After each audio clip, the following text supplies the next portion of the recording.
Tardes, mi nombre es Luis Fernando Luna Ricaurte, yo soy estudiante de cuarto semestre de Administración en Seguridad y Salud en el Trabajo y en el día de hoy me encuentro con dos trabajadores de la empresa Repuesto del Huila, Arosas, los cuales están en estos momentos laborando o bajo contrato para dicha empresa. Nos encontramos básicamente con el compañero Hans Carrillo, que labora bajo la empresa en el cargo de asesor comercial. Y en el caso del otro compañero se llama David Álvarez. David Álvarez es técnico electricista. Ambos trabajan para la misma empresa. Recordemos que Repuesto del Huila es una empresa dedicada a la venta de autopartes eléctricas para automotores. Actualmente pues ellos utilizan una modalidad de contrato a término fijo. Generalmente inician con un término fijo de 3 meses, luego lo van ampliando hasta 6 meses y finalmente los contratos se llevan a cabo por un término de 12 meses que van a partir desde enero hasta fin de año, o sea, hasta el mes de diciembre. Bueno, el motivo de esta reunión es para debatir acerca del tema de estabilidad laboral. Básicamente es un video realizado para la materia legislación laboral. Nos vamos a basar en el Código Sustantivo del Trabajo, reglamentado en el Decreto 2663 de 1950. En el primer ítem o la primera pregunta tenemos lo siguiente: ¿cuáles son los elementos esenciales de un contrato? Entonces, según el capítulo 1 del Código Sustantivo del Trabajo, los tres elementos esenciales de un contrato de trabajo son los siguientes. El primero, la actividad personal del trabajador, es decir, realizada por sí mismo. Entonces, mi pregunta es para el compañero Hans Carrillo. Hans, ¿qué opina al respecto? Buenas tardes. Pues la pregunta hace énfasis a lo que yo hago en mi empresa. Entonces, si yo soy asesor comercial, por ende, debo prestar mis servicios como asesor comercial en la venta de autopartes. No es lo mismo que yo, siendo asesor comercial, sea mecánico o me dedique a otra función. Es lo que yo entiendo por ahí. Ok, muchas gracias. En el caso de David, ¿qué entiende por ese ítem? ¿Qué nos podría decir al respecto? De estabilidad laboral, yo creería Eh, que no, respecto del primer elemento el primer elemento esencial de un contrato de trabajo, que el primer elemento viene siendo la actividad personal del trabajador, o sea, lo que el mismo trabajador realiza.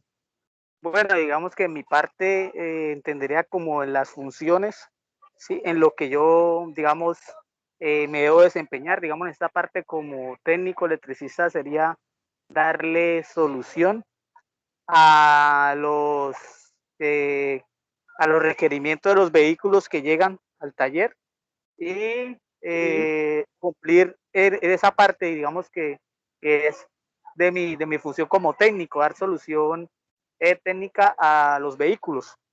Ok, listo, perfecto, muchachos. Listo, en el segundo elemento esencial de un contrato de trabajo tenemos la continua, perdón, subordinación o dependencia del trabajador respecto del patrono. ¿Qué podemos decir respecto de eso, muchachos? En el caso de Hans, ¿qué piensa respecto de eso? Pues yo lo que logro entender acerca de eso es que pues nosotros como trabajadores tenemos unas funciones que nos encargan, digamos, los administradores o los dueños de la empresa como tal. Y pues ellos, al encargarnos esas funciones, lo mínimo como nosotros como trabajadores es cumplirlas en el término de lo que se pactó, ¿no? Con ellos. Ok, claro, sí, señor. En el caso de David, ¿qué opina al respecto?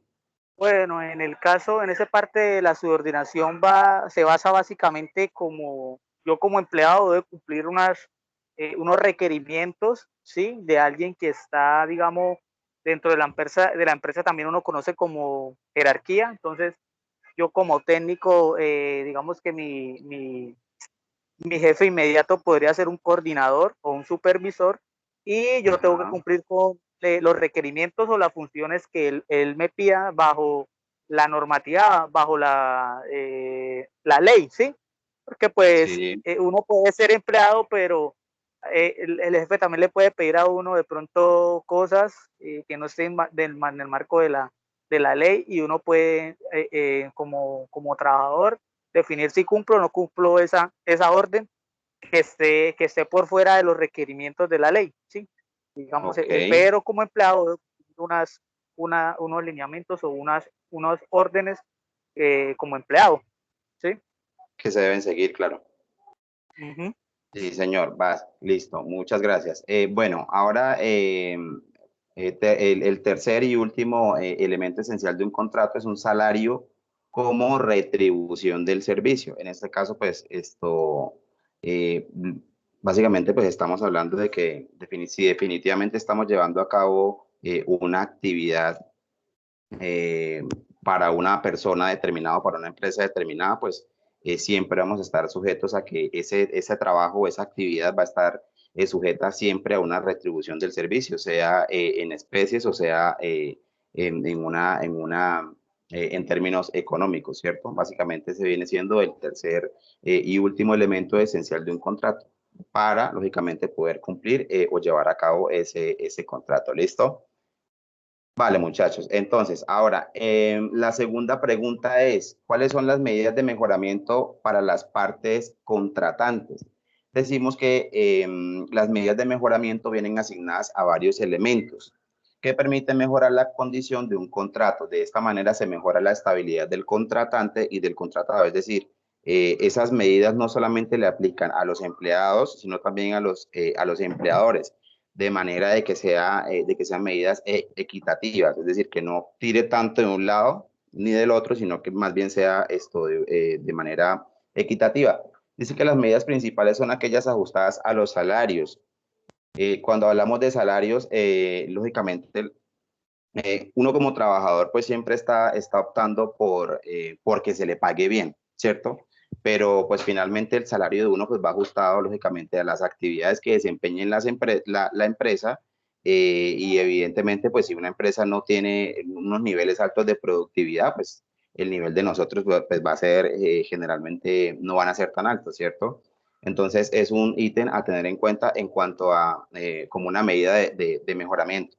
Nosotros siempre vamos a querer que si, por ejemplo, empezamos con el salario mínimo, siempre vamos a querer que eventualmente o acorde a las funciones que desempeñamos o al tiempo que llevamos desempeñándolas, siempre vamos a querer que nos aumenten el salario, ¿cierto? Pero esa medida de mejoramiento siempre va a ir con base al nivel de productividad de la empresa, ¿listo? Bueno, seguido de eso tenemos las horas de trabajo, horas de trabajo. Hans, ¿qué piensa al respecto de las horas de trabajo?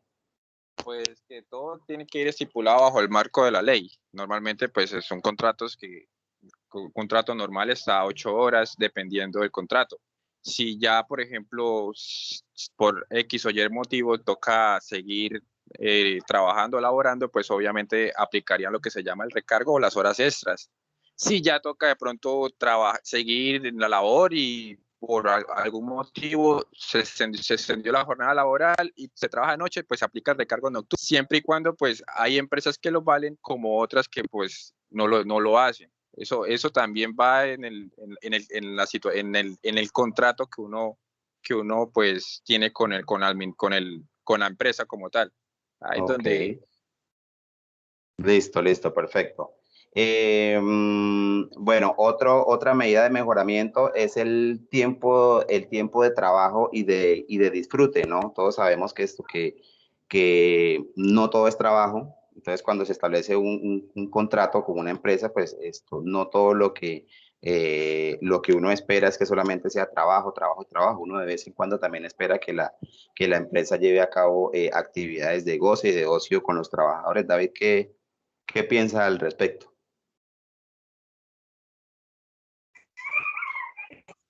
El primer punto, el segundo. Del segundo, del tiempo de trabajo y disfrute.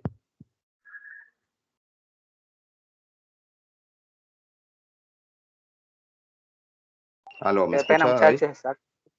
Sí, se estaba como cortando la conexión. ¿Me repite la pregunta, por favor? ¿Qué piensa David respecto del tiempo de trabajo y disfrute?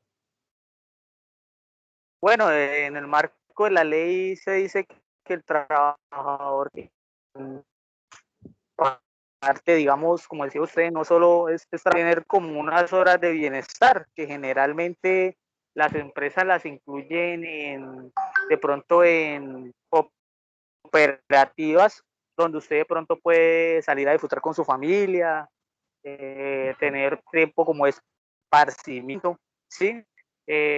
Para que usted salga de esa rutina del trabajo en el que usted se mantiene. Es una forma también de las empresas de incentivar el descanso, de esparcimiento, como una forma también de crecimiento, como una manera que el trabajador también genere bienestar para él y para su familia. Entonces, generalmente lo hacen de pronto afiliándolo a una caja de compensación familiar. Otras empresas de pronto llevan dentro de la misma empresa, sí, llevan recreacionistas pronto antes de iniciar la jornada laboral, y se hacen esas actividades también para de pronto distensionar un poco al trabajador. Muchas veces llegan con situaciones, con problemas, y eso hace que el trabajador sea algo improductivo. Entonces es una manera también de pronto que el trabajador se distensione, de pronto se relaje un poco y se haga más productivo ese día.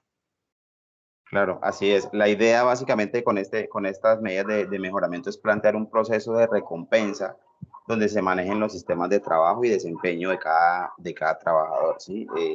Digamos que lo que se busca con esta medida siempre va a ser mejorar el desempeño de los trabajadores. En la medida en la que el trabajador se sienta bien, se sienta respetado, se sienta valorado por la empresa, pues evidentemente su nivel de productividad siempre va a ser mucho mayor. ¿Listo? Gracias por su intervención, muchachos. Bueno, y como último tenemos el tercer punto o la tercera pregunta que dice, ¿cuáles son los mecanismos para contribuir al mejoramiento de la estabilidad laboral? Ok, respecto de los mecanismos para contribuir al mejoramiento de la estabilidad, en el primer ítem tenemos el cumplimiento con el periodo de vacaciones. Hans, ¿qué piensa al respecto del cumplimiento del periodo de vacaciones? Pues que es esencial porque independientemente de que uno esté realizando una labor para la empresa, uno como trabajador también debe tener tiempo de ocio con X, sea familia, amigos o lo que sea. Y que la empresa, pues en su contrato con el trabajador, le respeta a uno su periodo de vacaciones, pues magnífico. Claro, así es. David, ¿qué opina al respecto? Digamos que es como un derecho, ¿no? Que se ha ganado el trabajador en parte ¿para qué? Para que tenga tiempo de esparcimiento, ¿sí? Para que tenga un espacio para sí, para que el trabajador lo pueda disponer como requiera, ¿sí? Con su familia o de viaje o usándolo para sí mismo, para aprender algo. Entonces es un tiempo que se le da al trabajador como retribución de pronto a su trabajo, ¿sí? Que se ha ganado con el tiempo. Entonces es un espacio donde él debe aprovecharlo no solo para descansar, de pronto para Yo sí dedicarse a me lo que es su trabajo. gustaría decir una cosita más que también considero que es importante. O Sí, sea, señor. a veces las empresas te dan el periodo de vacaciones, pero te lo dan no cuando tú lo necesitas, sino cuando ellos lo necesitan. Y de pronto eso también genera a veces digamos que una indisposición del trabajador con la empresa. Ya cuando la empresa te respeta a ti, digamos que el periodo de vacaciones va a ser en un periodo en el cual pues va a ser una temporada, digamos, donde usted va a tener tiempo y disposición con su familia, pues ya el trabajador va a estar más motivado a la hora de regresar de nuevo al trabajo. Claro, sí, así es. De hecho, pues tengamos en cuenta, muchachos, que finalmente las vacaciones no son negociables, no son ni siquiera porque el empresario quiere o no. De hecho, están reglamentadas bajo el Código Sustantivo del Trabajo. Una vez se cumpla con el año continuo de trabajo, pues el trabajador tendrá derecho a los 15 días hábiles de vacaciones. Pues evidentemente si el trabajador acaba su contrato antes de ese periodo de tiempo, antes del año, pues la retribución ya no va a ser en tiempo, sino económica, pues a través de su liquidación, ¿cierto? Entonces no es algo que, que, que el empresario defina si le quiere o no le quiere dar vacaciones, es que la ley básicamente pues lo obliga a que debe darle vacaciones pues a sus trabajadores, ¿listo? Bueno, en el segundo punto tenemos implementación de contratos a término indefinido. ¿Qué opinan ustedes que será la conexión entre un contrato a término indefinido con la estabilidad laboral de una persona? ¿Qué opina Hans al respecto? Pues en este momento es como algo que incluso me pasa, porque por ejemplo yo ahorita con la empresa con la que estoy laborando tengo una estabilidad laboral y me pasa que debo realizar unas pasantías para acceder a mi modalidad de grado, y mi modalidad de grado son, las pasantías son a 4 meses. Entonces, si yo no tengo estabilidad laboral y voy y de pronto me meto a la otra empresa a hacer mis pasantías, luego quedo mirando para el techo.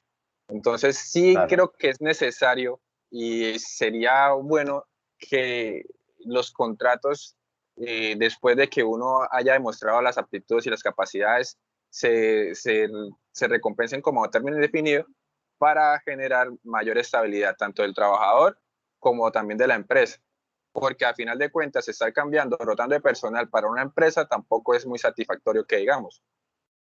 Claro, claro, totalmente cierto.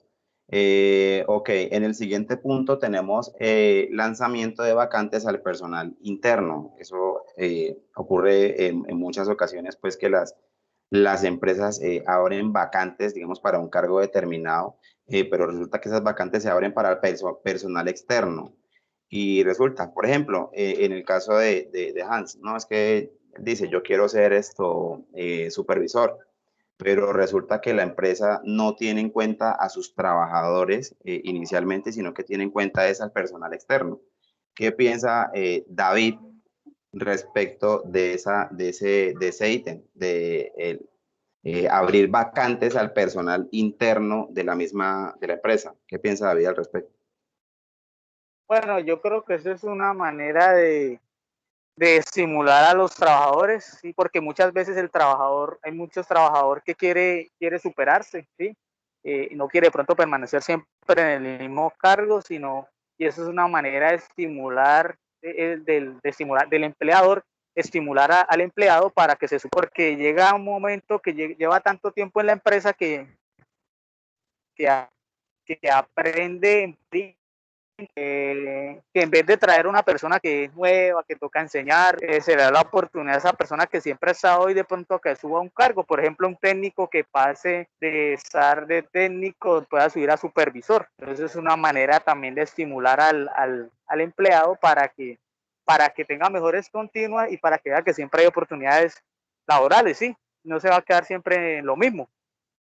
Claro, ok, así es, sí, señor. Tiene toda la razón, David. Y por último, tenemos capacitaciones para el personal de la empresa. Hans, ¿qué piensa su merced al respecto de las capacitaciones? Pues que son necesarias, porque independientemente a la hora de que pues hoy estamos viviendo en una época en donde las mejoras continuas, ahí salen nuevos reglamentos, nuevas leyes. Entonces, a manera que va saliendo tantas legislaciones y eso, uno también debe ir capacitándose. Y pues si la empresa te dota de esas capacitaciones, es más fácil para uno acceder a ese tipo de información que de pronto uno por aparte ponerse a estudiarlas, pienso yo, ¿no? Sí, ok. David, ¿qué opina al respecto de las capacitaciones?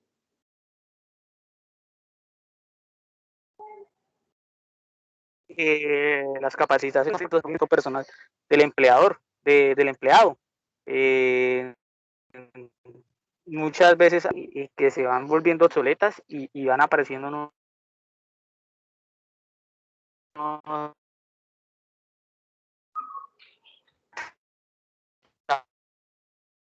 Aló, David.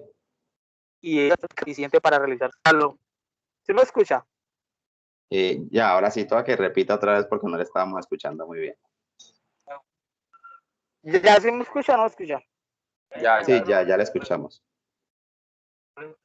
Entonces, como se iba diciendo, las capacitaciones son importantes porque es una manera del trabajador aprender nuevos métodos, nuevas técnicas que le ayuden a ser más eficiente y que le van a permitir obviamente ser más productivo y así digamos que de alguna manera también va a ganar la empresa, ¿no? Gana el empleador porque pues invierte un dinero en capacitación y gana el empleado porque se vuelve más eficiente. Entonces son muy importantes las capacitaciones, los métodos y las formas de trabajar Vale, muchachos. van cambiando. Vale, listo, sí señor, gracias David por su intervención. Eso es todo por hoy. Este ha sido el conversatorio referente a la estabilidad laboral basada en el Código Sustantivo del Trabajo, el cual está reglamentado en el Decreto 2663 de 1950. Este conversatorio lo hemos hecho con 2 trabajadores de la empresa Repuesto del Huila. Muchachos, muchísimas gracias por su colaboración, por sus aportes, de verdad que han sido muy significativos. Y nada, nos veremos en una próxima oportunidad. ¿Algo más que aportar? No, nada, Luis, muchas gracias a usted por invitarnos. Muchas gracias, Lucho. Estamos hablando, mano, cuídese. Vale, sí, señor. Eso es todo, gente. Muchísimas gracias por su atención. Espero que este video sea de muchísima utilidad y nada, nos vemos en una siguiente entrevista. Hasta luego, muchas gracias. Hasta luego.